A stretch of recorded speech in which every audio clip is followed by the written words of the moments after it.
માત્ર વિદ્યાર્થી મિત્રો, ધોરણ 12 વાણિજ્ય વ્યવસ્થા અને સંચાલન, ચેપ્ટર નંબર 1 સંચાલનનું સ્વરૂપ, હેતુ અને કાર્યક્ષેત્ર. ગયા લેક્ચરની અંદર આપણે સંચાલનની ત્રણેય સપાટીઓ, ઉચ્ચ સપાટી, મધ્ય સપાટી અને તળ સપાટી, આ ત્રણ સપાટી વચ્ચેનો તફાવત જોયો. ત્યારબાદ આપણે અલગ અલગ સંચાલકોના મતે સંચાલનના કાર્ય વિશે માહિતી મેળવી, એટલે કે કયા કયા કાર્યો હોય સંચાલનના તેની જાણકારી મેળવી. આજે આપણે તે બધા જ કાર્યોને વિગતવાર જોવાના છે. તો સૌ પ્રથમ આપણે શરૂઆત કરીએ. સંચાલનનું પ્રથમ કાર્ય આયોજન. સંચાલનનું પ્રથમ કાર્ય જો કોઈ હોય તો એ છે આયોજન. હવે તમને પ્રશ્ન થશે કે સર, આયોજનને કેમ પ્રથમ કાર્ય કહેવાય? કેમ બોર્ડની અંદર પણ યાદ રાખજો, આ સવાલ 1 માર્કમાં વારંવાર વિકલ્પમાં પૂછાય. નીચે આપેલા કાર્યોમાંથી સંચાલનનું પ્રથમ કાર્ય કયું છે? તેમાં ધ્યેય નિર્ધારણ હોય, આયોજન હોય, વ્યવસ્થા તંત્ર, દોરવણી, સંકલન, કોઈ પણ 4 ઓપ્શન હોય, પણ જવાબ આવશે આયોજન. હવે આપણને પ્રશ્ન એ થાય કે કોઈ પણ સંચાલન કરવું હોય તો પહેલા તો આપણે ધ્યેય નક્કી કરીએ. જેમ કે મારે ધોરણ 12 ની અંદર 90 ઉપર ટકા લાવવા છે, તો હું પહેલા ધ્યેય નક્કી કરી કે મારે 90 ઉપર લાવવા અમારો ધ્યેય. ત્યારબાદ એનું આયોજન થાય. તો પ્રથમ કાર્ય તો ધ્યેય થયો, ત્યારબાદ આયોજન બીજું કાર્ય. તો શા માટે એને પ્રથમ કહેવાય? તો ધ્યેય નક્કી કરવામાં આપણે કોઈ પણ પ્રકારનું કાર્ય કરતા નથી. મારે 90% લાવો એમાં મેં કોઈ કાર્ય કર્યું નહીં, માત્ર ને માત્ર ધ્યેય નક્કી કર્યો. પણ હું એનું આયોજન કરીશ. કઈ રીતના રીડિંગ કરશું, કેટલો કલાક ક્લાસીસમાં જઈશું, કેટલો કલાક મિત્ર પાસે શીખવા જઈશું, કેટલો કલાક સરની પાસે શીખવા, ટૂંકમાં જે કંઈ પણ આયોજન કરીને એટલે આયોજનથી કાર્યની શરૂઆત થશે. એટલા માટે કીધેલું છે કે આયોજન એ સંચાલનનું પ્રથમ કાર્ય છે. જ્યારે ધ્યેય માત્ર નક્કી થાય છે પણ કાર્યની શરૂઆત જો સંચાલનની થતી હોય તો આયોજન. સૌ પ્રથમ શું થશે તો કે આયોજન. અહીંયા ખૂબ જ સરસ મજાનું વાક્ય કીધું, even God can not change the past. Even God can not change the past. ભગવાન પણ ભૂતકાળ બદલી શકતા નથી. માણસ તો શું બદલી શકવાનું, ભગવાન શ્રી ખુદ પણ ભૂતકાળ બદલી શકતા નથી. But man can change the future. પરંતુ જે માનવી છે એ પોતાનું ભવિષ્ય બદલી શકે. ભગવાન ભલે ભૂતકાળ બદલી નથી શકતા, પણ માનવી પોતાનું ભવિષ્ય બદલી શકે.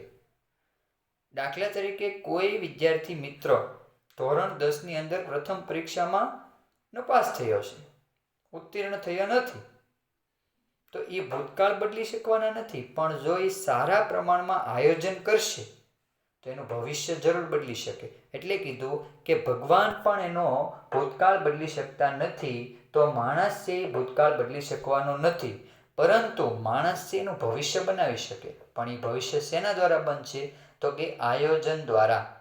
જો ભૂતકાળમાં થઈ છે એવી પ્રવૃત્તિ ફરીવાર ન થાય એટલા માટે તમારે શું કરવું પડે? સારું એવું આયોજન કરવું પડે. એટલે કીધું even God can not change the past but man can change the future. પણ માનવી છે પોતાનું ભવિષ્ય બનાવી શકે. શેના દ્વારા? આયોજન દ્વારા. આયોજનની વ્યાખ્યા અહીં કીધી, અપેક્ષિત પરિણામો હાંસલ કરવા હકીકતની પસંદગી કરવી. જોજો, વ્યાખ્યા ખાસ સમજજો. અપેક્ષિત પરિણામો હાંસલ કરવા, અપેક્ષિત પરિણામો હાંસલ કરવા હકીકતોની પસંદગી કરવી, તેની વચ્ચે આંતરસંબંધો સ્થાપવા અને જરૂરી પ્રવૃત્તિઓનું અવલોકનને ઘડતર માટે પૂર્વાનુમાન કરવું એટલે આયોજન. અહીંયા તમને કીધું અપેક્ષિત પરિણામો હાંસલ કરવા માટે તમારે હકીકતોની પસંદગી કરવાની. હવે ઘણા બધા વિદ્યાર્થીનો પ્રશ્ન એવો કે સાહેબ ગમે એવું આયોજન કરી સફળ જ થાય. પણ હા, સફળ થશે એવું નથી કે 100% નિષ્ફળ જ જાય, અને એવું પણ નથી 100% સફળ પણ થાય. સફળ જશે પણ એની માટે હકીકતોની પસંદગી કરવાની.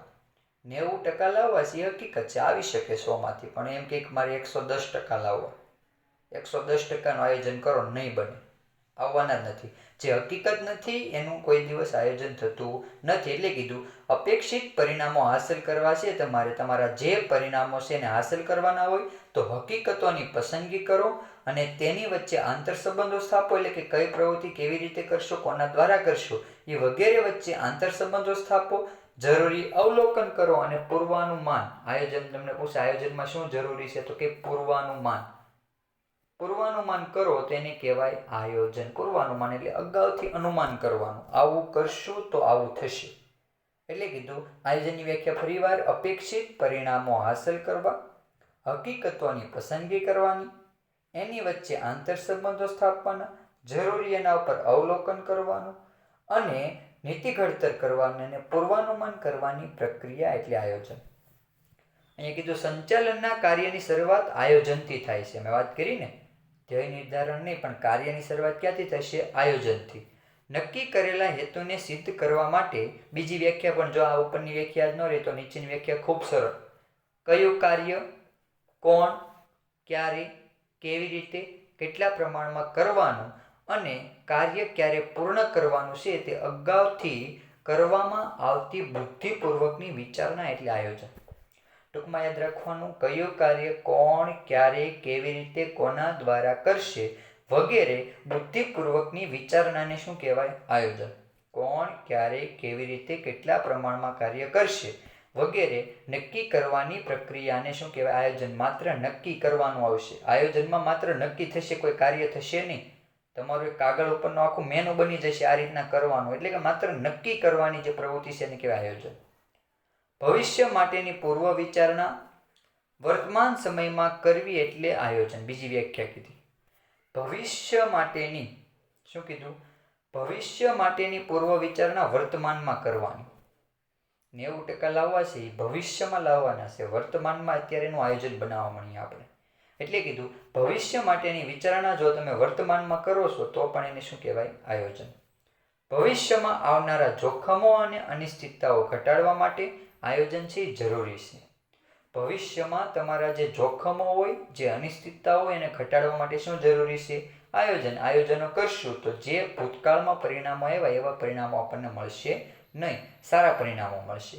આયોજનને લીધે એકમની બધી જ પ્રવૃત્તિઓ વ્યવસ્થિત બને છે અને ધ્યેય સિદ્ધિનો માર્ગ પણ કેવો બની જાય છે? સરળ બની જાય છે.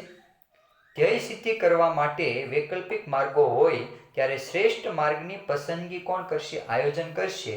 તેથી આયોજનના કાર્યને મૂળભૂત રીતે પસંદગીનું કાર્ય પણ કહેવાય. હવે કોઈ પણ વસ્તુનું આયોજન કરો ને એટલે તમને એની અંદર વિકલ્પો ઘણા બધા જોવા મળશે. ઉદાહરણ આપી દઈએ તો કે આપણે કોઈ પણ પ્રકારની જમીન ખરીદી, તો આ જમીન ખરીદી તેની ઉપર ઘણા બધા તમને વિકલ્પ મળશે.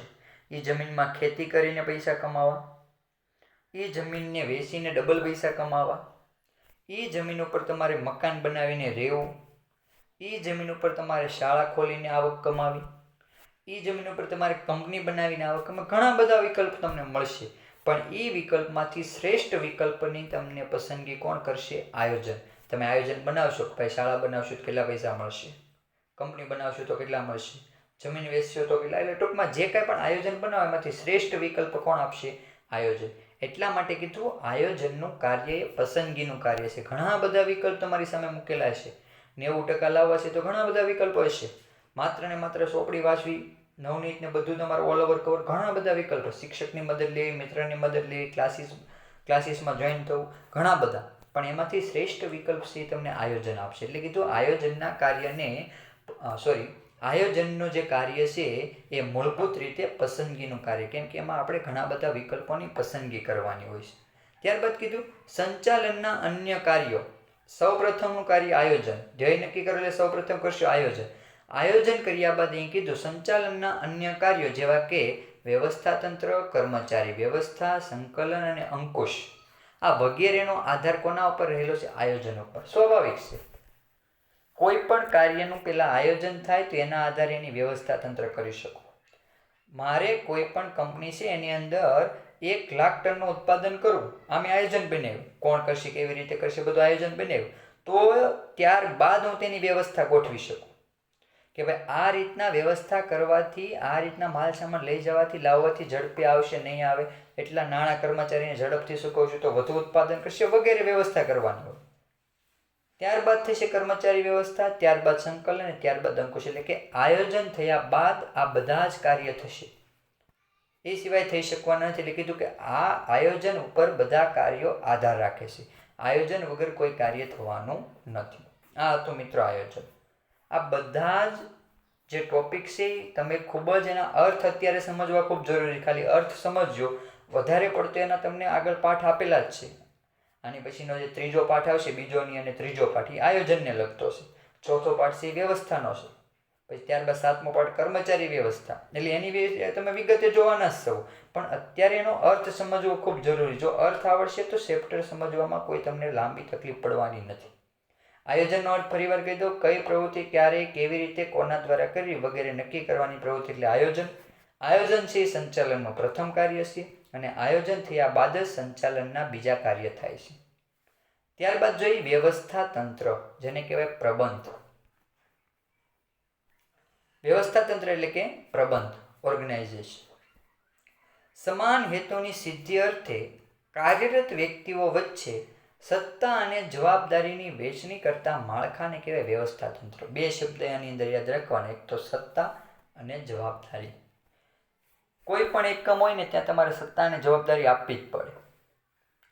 એટલે કીધું વ્યવસ્થા તંત્ર એટલે શું કે સમાન હેતુની સિદ્ધિ માટે એકમની અંદર કામ કરતા એના બધાના હેતુ સમાન જ હોય. જે માલિકે રાખેલા હોય એ જ બધા એને સિદ્ધ કરીને આપવાના હોય. જેમ કે 1 લાખ ટનનું ઉત્પાદન કરવું તો મેનેજરનો પણ હેતુ એ જ હશે, કર્મચારીનો પણ હેતુ એ જ હશે. તો આ સમાન હેતુની સિદ્ધિ અર્થે જે કાર્યરત વ્યક્તિઓ છે, એકમની અંદર કાર્ય કરતા જે કર્મચારી હોય, માલિકો હોય, મેનેજરો હોય, ટ્રસ્ટીઓ હોય, એની વચ્ચે સત્તા અને જવાબદારીનું વહેંચણી કરતું માળખું.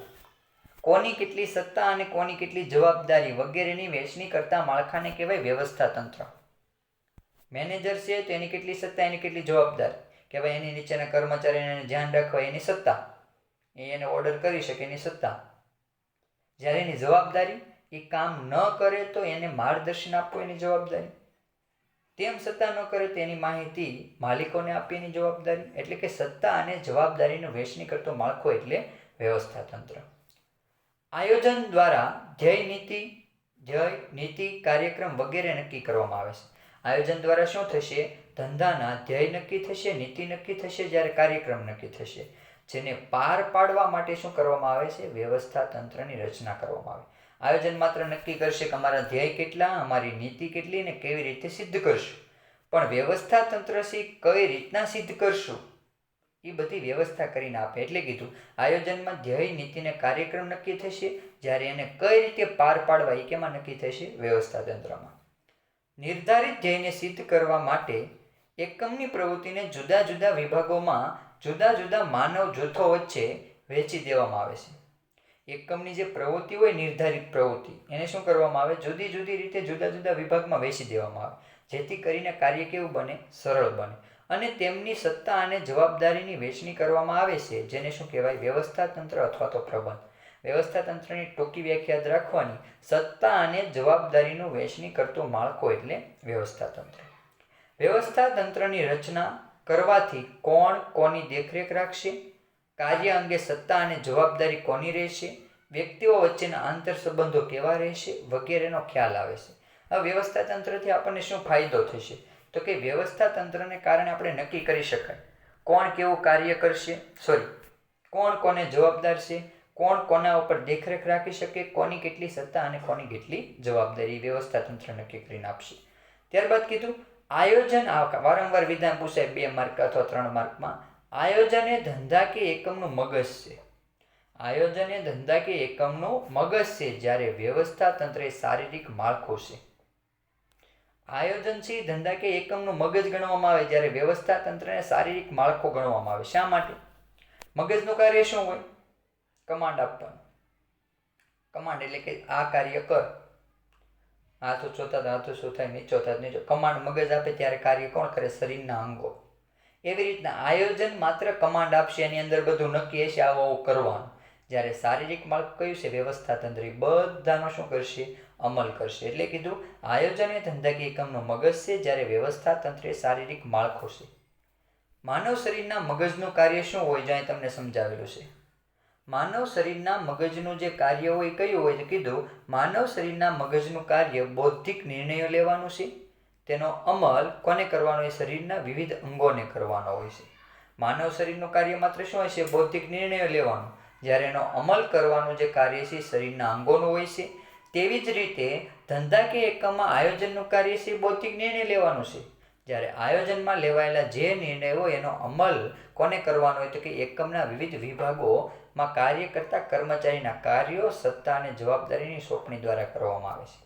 એટલે કીધું કે આયોજન છે એ ધંધાકીય એકમનો મગજ ગણવામાં આવે, જ્યારે વ્યવસ્થા તંત્રને શું ગણવામાં આવે છે? શારીરિક માળખું ગણવામાં આવે. ત્યારબાદ ત્રીજું કાર્ય જોઈશું, કર્મચારી વ્યવસ્થા, જે ખૂબ જ જરૂરી છે.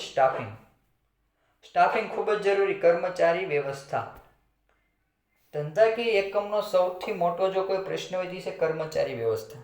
કર્મચારીને જાળવવા. જે ધંધાકીય એકમ પોતાના કર્મચારીને જાળવી રાખે છે તે ધંધાકીય એકમની ખૂબ પ્રતિષ્ઠા અને નફો વધે છે. જે એકમની અંદર કર્મચારીઓ જૂના હશે એ એકમની અંદર ખૂબ પ્રતિષ્ઠા પણ વધશે અને નફો પણ વધશે. આ કર્મચારીને ટકાવી રાખવાનું કાર્ય તમે જેટલું ગણો એટલું સરળ નથી, ખૂબ જ અઘરું કાર્ય છે. કેમ? કર્મચારીને વધુ ને વધુ પગાર જોઈએ છે, જ્યારે માલિકોને ઓછા પગારમાં સારું કામ જોઈએ છે. આ બંને વચ્ચે કોઈ દિવસ મેળ બેસતો નથી. પરિણામે એકમમાં કર્મચારી ટકતા નથી. અને જે એકમમાં કર્મચારીની ફેરબદલી દર વધારે હોય, એટલે કે કર્મચારી વધુ ને વધુ જતા હોય, એવા એકમની પ્રતિષ્ઠાને નફો હોતો નથી. જ્ઞાનજ્યોત સ્કૂલની વાત કરી તો પ્રતિષ્ઠા પણ છે અને સારો એવો નફો પણ કમાય. કેમ? કર્મચારી જૂના છે. તમને જે સાહેબ ભણાવે ને એ જ સાહેબ પાસે અત્યારે પણ ત્યાં છે. કેમ? કર્મચારી જૂના. સાહેબ તમે કોની પાસે ઇકો BA ભણ્યા? હું એમ કહું દિવ્યેશ સર પાસે. તમે એની પાસે જ ભણો છો અત્યારે. તો કર્મચારીના જે એકમની અંદર જે કામ કરતા કર્મચારી છે જૂના છે. ઘણી બધી જે સ્કૂલની સંખ્યા હોય એ શિક્ષકો દ્વારા પણ આવતી હોય છે. એ શિક્ષક ભણાવે એટલે ત્યાં સારું હોય છે. પ્રિન્સિપાલ કોણ છે? તો કે કિશોર સર. સંચાલક લાલજી સર છે તો ત્યાં સંચાલન સારું હોય છે. ઘણા વાલીઓ શિક્ષકોને જોઈ અને બાળકોને મૂકતા હોય છે, અને ઘણા બધા શિક્ષકોને જોઈ અને બાળકોને કાઢતા પણ હોય છે. તો જે એકમમાં કર્મચારીઓ જૂના, તે એકમની પ્રતિષ્ઠામાં પણ વધારો થશે અને તે એકમની અંદર નફામાં પણ વધારો થશે. એટલે કર્મચારીને સાચવવા એ ખૂબ જ અગત્યનું કામ છે. અહીંયા કીધું કર્મચારી વ્યવસ્થા એટલે અહીંયા તમને સરસ વિધાન કીધું, employees are arms and legs of unit. કર્મચારી તમારા એકમના હાથ પગ સમાન છે. જે કર્મચારી તમારા એકમમાં કામ કરે એ તમારા એકમ માટે શું કહેવાય? હાથ પગ સમાન. આવું કોણે કીધું? જોર્જ ટેરીએ કીધું કે કર્મચારી તમારા એકમના હાથ પગ સમાન છે. તમારા એકમને જો ચાલતું કે દોડતું કરે તે કર્મચારી કરશે. કર્મચારી વગરનું એકમ એ તમારા શરીરમાં લોહી ન હોય એવા બરાબર છે. શરીરમાંથી લોહી કાઢો ને શરીરનું કોઈ મહત્વ ન રહે, એમ એકમમાંથી કર્મચારી કાઢી નાખો, કોઈ મહત્વ ન રહે. એટલે કીધું કર્મચારી એ એકમના હાથ પગ સમાન છે. કેમ? કે કોઈ પણ કાર્ય કર્મચારી વગર થવાનું નથી. તમને વધુ નફો કમાઈને આપે તો પણ કર્મચારી કમાઈને આપશે. તમને પ્રતિષ્ઠા મેળવીને આપે તો પણ કર્મચારી મેળવીને આપશે. ત્યારબાદ જોર્જ ટેરીએ કીધું કર્મચારી વ્યવસ્થાનો ઉદ્દેશ સંતોષકારક અને સંતુષ્ટ કર્મચારી દર ઊભો કરવાનો છે, જાળવી રાખવાનો અને વિકાસ કરવાનો. કર્મચારી વ્યવસ્થાની વ્યાખ્યા તમને પૂછે ત્યાં કીધું કર્મચારીઓને મેળવવા, કેળવવા અને જાળવવાની પ્રક્રિયા. અહીંયા આપીને પણ મેં ટૂંકમાં બનાવી. કર્મચારીઓને મેળવવા, કેળવવા અને જાળવવાની પ્રક્રિયાને કહેવાય કર્મચારી વ્યવસ્થા. અહીંયા કીધું કર્મચારી વ્યવસ્થાનો ઉદ્દેશ સંતોષકારક અને સંતુષ્ટ કર્મચારી દળને ઊભો કરવાનો. પહેલા તો સંતોષકારક કર્મચારી મેળવો જે તમને સારું એવું ઉત્પાદન આપે. જો એ સારું ઉત્પાદન આપશે તો સારો પગાર માંગશે, સારો પગાર માંગશે ને તમે નહીં આપો તો જતા રહેશે. પણ જો આપશો તેની જાળવણીનું કાર્ય થશે. એટલે કે સારા એવા કર્મચારીને મેળવવાના તો છે, પણ સાથે સાથે એને જાળવવાના છે. જાળવવાની સાથે સાથે એનો વિકાસ પણ કરવાનો છે. એ શિક્ષક હોય તો સુપરવાઇઝર બનાવો, એમાંથી પ્રિન્સિપલ, એનો વિકાસ પણ કરો. માત્ર ને માત્ર એક શિક્ષક 10 વર્ષમાં એક જ સબ્જેક્ટ ભણાવતો રહેશે, નહીં આગળ વધે એની પાછળ, તો એનો વિકાસ થવાનો નથી. એને કોઈ પગાર વધારો નથી, તમારે એકમમાં ટકવાનો નથી. એટલે કીધું કર્મચારી વ્યવસ્થા એટલે સંતોષકારક કર્મચારી મેળવો તો ખરા, પણ એને જાળવી પણ રાખો અને એનો વિકાસ પણ કરો. એ પ્રક્રિયાને શું કહેવાય? કર્મચારી વ્યવસ્થા. કર્મચારીને મેળવવા, કેળવવા અને જાળવવા. મેળવી તો શકાય ઝડપથી, કેળવી પણ શકાય, પણ જાળવવાની પ્રક્રિયા ખૂબ અઘરી છે. જ્યાં એકમ હોય ત્યાં કર્મચારી હોય, સ્વાભાવિક છે. એકમ વગરનું કોઈ પણ કર્મચારી વગરનું કોઈ એકમ હોતું નથી. અહીંયા કીધું કર્મચારીઓ વિનાનું એકમ એ આત્મા વિનાના હાડપિંજર જેવું છે. બીએની અંદર જે 3 માર્કના સવાલ પૂછે ને એમાં વિધાન વધારે પૂછાય. જેમ કે પહેલું વિધાન જોયું, આયોજન એ ધંધાકીય એકમનું મગજ છે, જ્યારે વ્યવસ્થા તંત્ર શારીરિક માળખું છે. ત્યારબાદ કીધું ભગવાન એ ભૂતકાળ બદલી શકતા નથી, પણ વ્યક્તિ સી પોતાનું ભવિષ્ય બદલી શકે. ત્રીજું વિધાન જોયું આપણે કે તમારા જે કર્મચારી છે એકમ માટે હાથ પગ સમાન છે, અને અહીંયા કીધું કર્મચારી વિનાનો એકમ એ આત્મા વિનાના હાડપિંજર જેવું છે. હાડપિંજરમાંથી આત્મા કાઢી લો કોઈ મહત્વ રહેતું નથી, એમ એકમમાંથી કર્મચારી કાઢો તો પણ કોઈ મહત્વ રહેતું નથી. કોઈ પણ એકમની પ્રવૃત્તિઓનો અંતિમ આધાર તો કર્મચારી ઉપર જ રહેલો છે. ધંધાકીય એકમની અંદર કોઈ પણ પ્રકારની તમે પ્રવૃત્તિ કરો, છેલ્લે આધાર કોના ઉપર રહેલો હોય? કર્મચારી ઉપર. કર્મચારી સારો એવો ઈચ્છા ધરાવશે, સારો એવો એને નફો પગાર આપશે તો સારું એવું કામ કરશે. યોગ્ય જગ્યાએ, યોગ્ય સમયે, યોગ્ય સંખ્યામાં, યોગ્ય લાયકાત ધરાવતા કર્મચારીઓની ભરતી, પસંદગી, તાલીમ, બદલી, બઢતી, છૂટા કરવા, નિવૃત્તિ તથા તેમના માટે કલ્યાણકારી પ્રવૃત્તિને લગતી વિચારણા સાથે કર્મચારી વ્યવસ્થા સંબંધ ધરાવે. કર્મચારી વ્યવસ્થાને સંબંધ કોની સાથે છે? પહેલાં તો યોગ્ય જગ્યાએ, યોગ્ય સમયે અને યોગ્ય સંખ્યામાં ને એ માટેની લાયકાત ધરાવતા કર્મચારીની પહેલાં ભરતી કરવાની. જેવી જ તમે એની ભરતી કરો, હવે ભરતી કર્યા બાદ તમારે શું કરવાની? એને પસંદગી કરવાની, એમાંથી પસંદ થયેલાને તાલીમ આપવાની, જરૂર પડે તેને બીજા એકમમાં બદલી કરો, ત્યાં જો સારું કામ કરે તેને બઢતી આપો, જો તેમાં પણ એ નિષ્ફળ જાય તેને છૂટા કરી દો. એની નિવૃત્તિ પછી એની કલ્યાણકારી યોજનાઓ છે તે આપો. આ બધા સાથે કર્મચારી વ્યવસ્થા સંબંધ ધરાવે છે. ત્યારબાદ તમને કીધું કર્મચારીઓ સંતોષાયેલા હોય તો તેમના ઉત્સાહ અને જુસ્સો વધે છે. એક વ્યક્તિએ સવાલ કર્યો ભગવાનને, 90% એવું હોય છે, 10% જેવું હોય છે હું કહેવામાં, કે ભગવાન છે હંમેશા અમીર લોકોની ન્યાસ કેમ, એટલે કે રજવાડાની ન્યાસ કેમ જન્મ લે? જ્યાં રાજા હોય ત્યાં જ ભગવાનનો જન્મ થાય. કૃષ્ણ ભગવાન ભલે જેલમાં જન્મા હતા, પણ એનું જે બાળપણ છે એ તો નંદલાલ એટલે કે નંદ બાબાની ઘેરે જ તે, એટલે કે રજવાડામાં જ તે. રામ છે અયોધ્યામાં, રામદેવ પીને જે જોઈ તમે એ પણ રજવાડામાં. જે જન્મ થઈ રજવાડામાં જ કેમ છે? ત્યારે ઋષિએ ખૂબ સરસ જવાબ આપ્યો હતો. જ્યારે કોઈ વ્યક્તિ સંતોષાયેલો હોય ને તો એ બીજાની ભૂખ સંતોષે. હવે ભગવાન પાસે જો બધી જ વસ્તુઓ છે અને અત્યારે કોઈ જોઈએ એને કોઈ બીજી વસ્તુ જોતી જ નથી, રજવાડું છે, સુખ શાંતિ સમૃદ્ધિ બધું જ છે, તો એને બીજી કોઈ વસ્તુ જોતી નથી. પરિણામી બધા જ જે પ્રજાજનો હશે એના સુખના કાર્ય કરશે. પણ જો એ ખુદ જ દુઃખમાં જન્મેલા હશે તે પહેલા પોતાની જરૂરિયાતો સંતોષવાના પ્રયત્ન કરે. એટલે કીધું અહીંયા, જો કર્મચારી સંતોષાયેલા હોય તો તેમના એકમમાં ઉત્સાહ અને જુસ્સો વધે છે. કર્મચારીને યોગ્ય પગાર આપશો તમે, યોગ્ય સંતોષાયેલા હોય. કોરોના જેવો સમય ચાલે, બધા શિક્ષકોને એક કીટ આપી દે, એકમની અંદર મજૂર લોકો કામ કરીને એક કીટ આપી દે, 1-2 મહિનાના પગાર આપે. તો આ લોકો ભલે તમે એને જ્યારે એકમ ચાલુ થઈ 2 મહિના પગાર નહીં આપો, પણ અત્યારે તમે એને સંતોષો તો જ્યારે એ ઉત્પાદન કરશે ત્યારે એનો ઉત્સાહ અને જુસ્સો વધશે. કેમ કે એના તમે અઘરા સમયમાં એની મદદ કરી. તમે એને સંતોષાયેલા રાખશો તો એ તમને સંતોષે, નહીંતર એ તમને સંતોષતા નથી. તેથી એકમની ઉત્પાદકતા અને કાર્યક્ષમતા વધે છે. જો કર્મચારી સંતોષાયેલા હોય તો ઉત્પાદકતા પણ વધશે, કાર્યક્ષમતા પણ વધશે.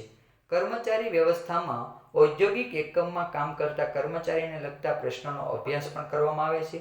કોઈ પણ ધંધાકીય એકમમાં સફળતાનો આધાર કર્મચારી ઉપર રહેલો છે. કોઈ પણ ધંધાકીય એકમ ત્યારે જ સફળ થશે જ્યારે તેના કર્મચારી ખૂબ જૂના અને સારા એવા હશે. જો એને જાળવી રાખશો તો જ તમારું એકમ છે એ પ્રગતિ કરશે. વર્તમાન સમયમાં માનવ શક્તિ આયોજન, માનવ સાધન વિકાસ, કામગીરીનું મૂલ્યાંકન, કારકિર્દી આયોજન વગેરેનો સમાવેશ કર્મચારી વ્યવસ્થામાં કરવામાં આવે છે. સંતુષ્ટ કર્મચારી એકમની મૂલ્યવાન મિલકત છે તેવું દરેક પ્રગતિશીલ સંચાલન દ્રઢપણે માને છે. જો એક પ્રગત સંતુષ્ટ કર્મચારી હોય તે તમારે એકમની મિલકત ગણવામાં આવે. ઘણા વિધાન એવા પણ પૂછાય, કર્મચારી એ એકમની એવી મિલકત છે જે પાકા સરવૈયામાં દર્શાવવામાં નથી આવતી. કર્મચારીમાંથી પણ એકમને નફો જ થાય છે, નફો કમાય એ મિલકત, પણ એને પાકા સરવૈયામાં દર્શાવવામાં આવતી નથી. ત્યારબાદ કાર્ય જોઈ દોરવણી, ડિરેક્ટિંગ, દોરવો. ઘણા બધા એકમની અંદર કર્મચારી હોય તો બધાની બુદ્ધિ ક્ષમતા એકસરખી હોતી નથી. ઘણીવાર એને માર્ગદર્શન પણ આપવું પડે, એના ઉપર દેખરેખ રાખી અને એ જો ભૂલ કરે તેને માર્ગદર્શન પણ આપવું પડે, અને એને માર્ગદર્શન આપવાની પ્રક્રિયા એટલે દોરવણી. કર્મચારીઓના ધ્યેય પૂર્તિ માટે માર્ગદર્શન આપવું અને તેમના પર દેખરેખ રાખવી એટલે દોરવણી. કર્મચારીને ધ્યેય પૂર્તિ માટે માર્ગદર્શન આપવાનું અને તેના ઉપર રાખવામાં આવતી દેખરેખ એટલે દોરવણી.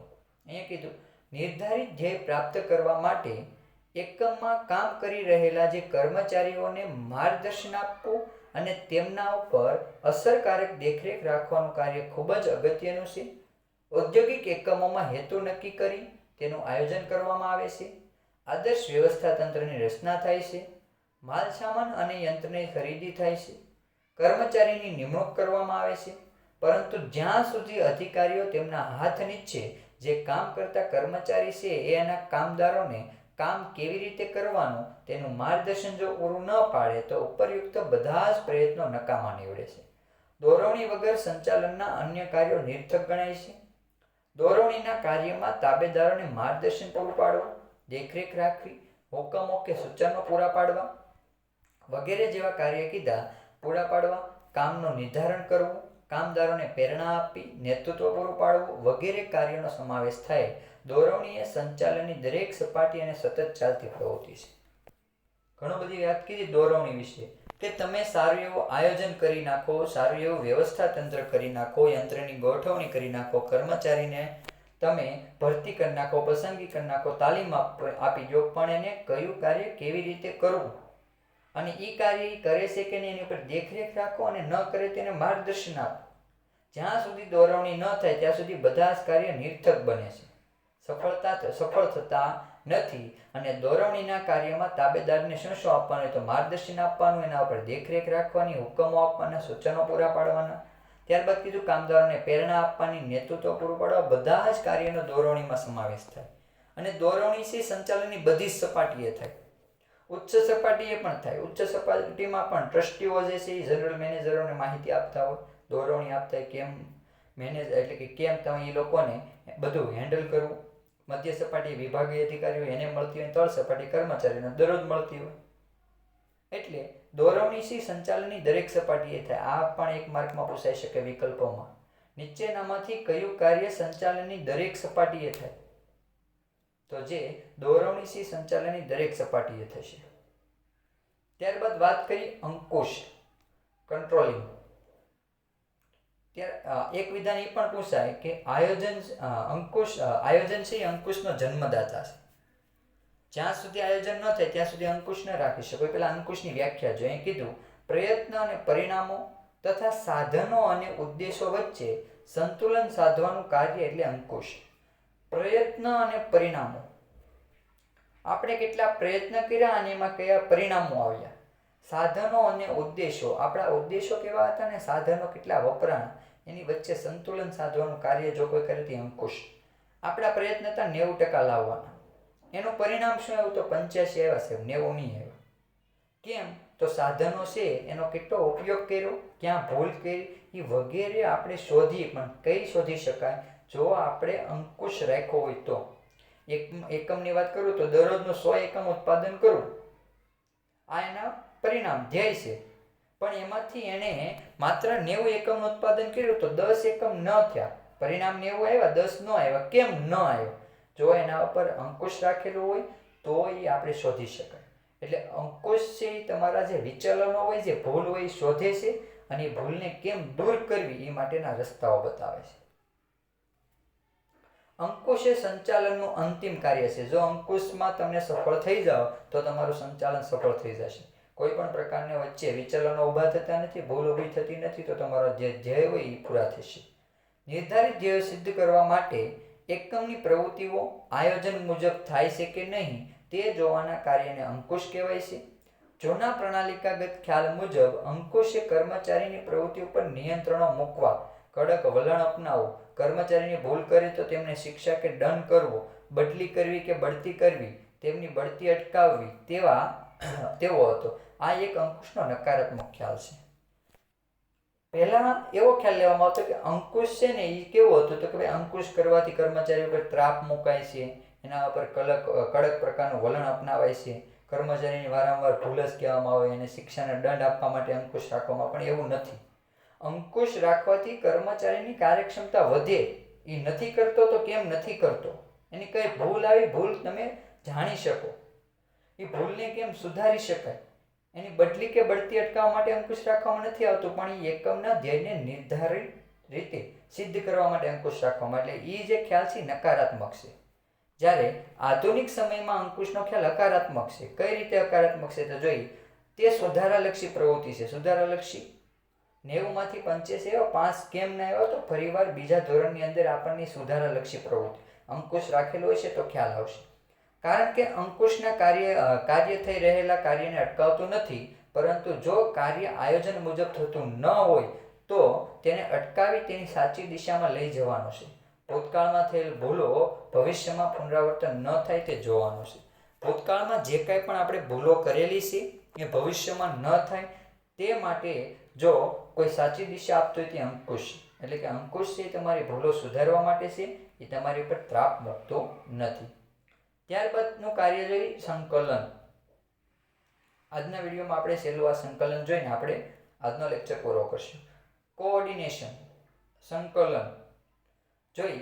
સંચાલનની પ્રક્રિયાના દરેક તબક્કે સંકલન જરૂરી છે. આયોજનથી માંડીને અંકુશ સુધી સંકલન આવશ્યક છે. સંકલન દ્વારા ધ્યેય સિદ્ધિની ખાતરી મળે છે. સંકલનથી એકમનું કોઈ પણ કાર્ય રહી જતું નથી કે બેવડાતું નથી, તેથી કામગીરી સરળ બને. હવે કોઈ પણ એકમ હોય ને સંકલન કરવું પડે, કોઓર્ડિનેશન, ભેગા થવું. જો ભેગા મળીને કામ કરવામાં આવે તો કોઈ કામ બેવડાતું નથી અને સારી રીતે થાય ને દરેક સપાટીએ થવું જોઈએ. દાખલા તરીકે કોઈ માહિતી આપણે આપવાની હોય તો ગુજરાત સરકારે એવી માહિતી આપી દે કે ભાઈ 15 ઓગસ્ટથી શાળા ખોલી નાખવી કેન્દ્ર સરકારની સાથે સંકલન કર્યા વગર, અને 10 ઓગસ્ટે કેન્દ્ર સરકાર પાસે એવી માહિતી આપે કે ભાઈ 15 ઓગસ્ટે શાળાઓ ખોલવી નહીં, તો કાર્ય બેવડા, એક હા પાડે બીજું ના પાડે, બેવડે. પણ કેન્દ્ર સરકાર ને રાજ્ય સરકાર બંને ભેગા મળી સંકલન કરીને નક્કી કરે કે આપણે આ તારીખ રાખશું, અને એક જ વાર જો માહિતી આપવામાં આવે તો કોઈ કાર્ય બેવડાતું નથી, માત્ર એક જ વાર માહિતી આપવી પડશે. એટલે કીધું સંકલન દ્વારા કોઈ કાર્ય બેવડાતું નથી અને સરળ રીતે થાય છે. સંકલનનો અર્થ કીધો, 3 માર્કમાં પૂછાઈ શકે આખું સંકલન વિશે ટૂંકમાં. ધંધાકીય એકમના જુદા જુદા વિભાગો કર્મચારી દ્વારા જુદા જુદા જે કાર્યો થાય છે તેમની વચ્ચે એક સૂત્રતા અને સુમેળ સાધવાના કાર્યને સંકલન કહેવાય.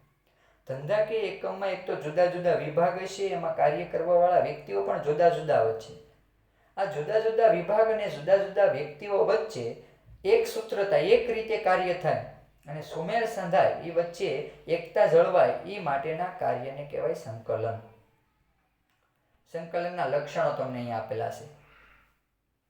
આયોજન અંકુશ સુધી દરેક કાર્ય કરતી વખતે સંકલનની જરૂર પડે, તેથી સંચાલનની પ્રક્રિયા છે સંકલન વગર શક્ય નથી. આયોજનથી અંકુશ સુધીના બધા જ કાર્ય કરો તો તમારે સંકલન કરવું જ પડે, એકબીજાને ભેગા થઈને નિર્ણયો લેવા જ પડે.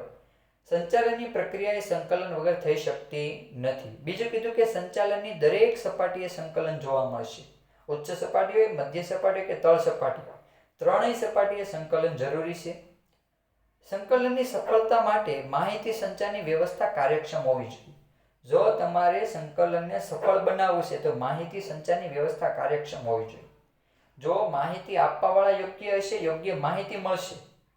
અહીંથી ગુજરાત સરકાર માહિતી આપે કેન્દ્ર સરકારને કે ભાઈ અમારે સુરતમાં તો ખૂબ સારી પરિસ્થિતિ છે, શાળાઓ ખોલી શકાય એવું છે, કોઈ પણ પ્રકારનો કોઈ ઇસ્યુ આવે એમ નથી, તો કેન્દ્ર સરકાર એ નિર્ણય લેશે, કેમ કે માહિતી એ પ્રકારની મળે અને એ પ્રકારના નિર્ણય લેશે. પણ જો માહિતી અસરકારક હશે, જેવી વાસ્તવિક પરિસ્થિતિ છે એવી માહિતી મળશે અસરકારક, તો એની સાથે સંકલન શું સફળ થશે. એટલે કીધું સંકલનની સફળતા માટે માહિતી સંચાર ખૂબ જ જરૂરી છે. યોગ્ય માહિતી સંચાર હશે તો સંકલન સફળ થશે. સહકાર વગર સંકલન શક્ય નથી. એકબીજા ભેગા ન થાય તો સંકલન થવાનું નથી. એકમના વિવિધ પ્રવૃત્તિ વચ્ચે સંકલન જળવાય તે માટે વિવિધ પ્રવૃત્તિઓ સાથે સંકળાયેલા દરેક કર્મચારીનો સહકાર બને. સહકાર જોઈએ. સહકાર વગર સંકલન થવાનું નથી. 5 કર્મચારીઓ ભેગા થયા, બધાના નિર્ણય અલગ અલગ હોય, એકબીજાને કોઈ સહકાર ન આપે તો કોઈ સંકલનનો અર્થ રહેતો નથી. એટલે સંકલનને જો સફળ બનાવવું હોય તો કર્મચારીઓનો સહકાર જોઈશે.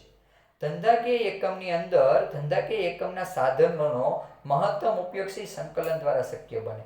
જે ધંધાકીય એકમના સાધનો હશે એનો તમારે મહત્તમ ઉપયોગ કરવો હશે તો કેના દ્વારા થશે? સંકલન દ્વારા.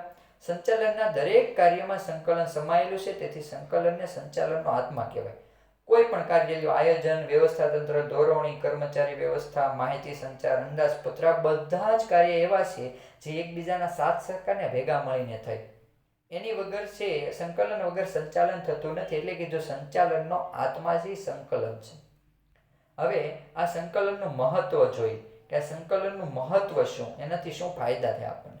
તો સંકલનથી સંચાલનના જુદા જુદા કાર્યો જેવા કે આયોજન, વ્યવસ્થા તંત્ર, દોરવણી, અંકુશ આ વગેરે કેવા થાય? અસરકારક. કેમ કે બધા ભેગા મળીને કાર્ય કરશે તો સારા પ્રમાણમાં થશે, એટલે અસરકારક થશે. સંકલનને કારણે એકમના બધા જ કાર્ય કેવા થાય છે? સરળતાથી કરી શકાય. સંકલન કરી લીધું એટલે કોઈ કાર્ય બેવડાવવાનું પણ નથી અને કેવી રીતે કરવું એ પણ ખ્યાલ આવશે, એટલે સરળતાથી થશે. સંકલનથી એકમનું કોઈ પણ કાર્ય રહી જતું નથી અને બેવડાતું પણ નથી. 5 થી 10 વ્યક્તિઓ ભેગા મળીને કાર્ય કરશે, અલગ અલગ કાર્ય કરે તો કોઈ એક કાર્ય બે વાર પણ કરી નાખે, કોઈ કાર્ય એવું હોય કોઈ કરે પણ નહીં. પણ સંકલનથી ભેગા કરીને જો એકબીજા કાર્ય વેચી લેશે તો કાર્ય બેવડાશે પણ નહીં અને કોઈ કાર્ય રહી પણ નહીં જાય. સંકલનથી એકમના જુદા જુદા વિભાગોમાં સંવાદિતતા જળવાય છે. સંવાદિતતા એટલે વાતચીત થાય છે. સંકલન કરવાનું રાખ્યું તો એકબીજા વિભાગના કર્મચારી એકબીજા સાથે વાતચીત કરતા થશે, ઓળખતા થશે, પરિચિતમાં આવશે. પણ જો સંકલન રાખવામાં ન આવે તો વિભાગોમાં સંવાદિતતા જળવાય નહીં. એટલે કીધું સંકલનથી જુદા જુદા વિભાગોની અંદર સંવાદિતતા જળવાશે. એકમના વિવિધ વિભાગોના કાર્યમાં તેના ક્રમ અને સમય વચ્ચે સમતુલા જાળવવાનું કાર્ય કોણ કરે? સંકલન દ્વારા શક્ય બને. યોગ્ય ક્રમમાં કાર્ય થાય છે, યોગ્ય સમયમાં થાય છે, એની વચ્ચે સમતુલા કોણ જાળવશે? સંકલન. સંકલનને લીધે એકમના નક્કી કરેલા હેતુઓની સિદ્ધિ થાય છે. તમે જે એકમના હેતુઓ સિદ્ધ કરેલા હશે એ તમારા એકમના હેતુઓ કેવા થશે? સિદ્ધ થશે. પણ કોના દ્વારા થશે? તો કે સંકલન દ્વારા. આજના વિડીયોમાં એટલું. આવતા લેક્ચરમાં આપણે પાઠ છે એ પૂર્ણ કરશું. વંદે માતરમ.